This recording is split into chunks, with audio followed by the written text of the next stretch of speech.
Hi hello నమస్తే welcome to CM today నేను మీ మధు. రాష్ట్రంలో గంజాయి నిర్మూలనకు పటిష్ట చర్యలు తీసుకుంటున్నామని హోం మంత్రి అనిత అయితే తెలియజేశారు. ఇక గంజాయిని అరికట్టేందుకు రాష్ట్ర ప్రభుత్వం ఈగల్ టీం కలిసి పనిచేసి సమూల మార్పులకు తీసుకొచ్చాయని కూడా తెలిపారు. ఇక అలాగే అరకు అంటే కాఫీ గుర్తుకొచ్చేలా మార్చేశామని కూడా పేర్కొన్నారు అనిత. ఇక గంజాయి మూలాలను నిర్మించి గంజాయి కింగ్ పిన్లను అరెస్ట్ చేస్తున్నట్లు కూడా వెల్లడించారు. అలాగే అరకు అంటే కాఫీ గుర్తొచ్చేలా మార్చేశామని కూడా పేర్కొన్నారు.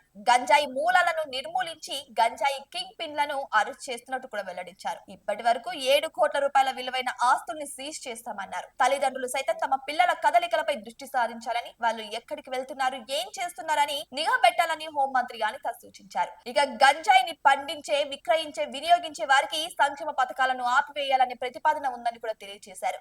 దీనిపై పునరాలోచన చేస్తామని కూడా చెప్పారు అనిత. ఇక సీఎం చంద్రబాబు నాయుడుపై వైసీపీ మాజీ మంత్రి పేర్ని నాని చేసిన వ్యాఖ్యలపై మంత్రి అనిత ఆగ్రహం వ్యక్తం చేశారు. చంద్రబాబు గురించి మాట్లాడే వాళ్ళు ఒళ్ళు దగ్గర పెట్టుకోవాలని కూడా హెచ్చరించారు. చంద్రబాబుని విమర్శించే స్థాయికి ఎవరు పోలేదని, 10 సంతకాలు చేసి 11వ సంతకానికి వణికిపోయే వారికి ఆయన వయసు గురించి మాట్లాడే అర్హత ఉందా అని కూడా ప్రశ్నించారు. ఏదేమైనా సరే ఇప్పుడు ఇక్కడ చూసుకుంటే పేర్ని నాని వ్యాఖ్యలు కూడా చాలా దుమారమే రేపుతున్నాయి. అయితే ఇప్పుడు మంత్రి అనిత చేపట్టినటువంటి ఈ యొక్క గంజాయి నిర్మూలన కూడా చాలా పెద్దపీట వేస్తున్నారు ఆంధ్ర ప్రజలు కూడా.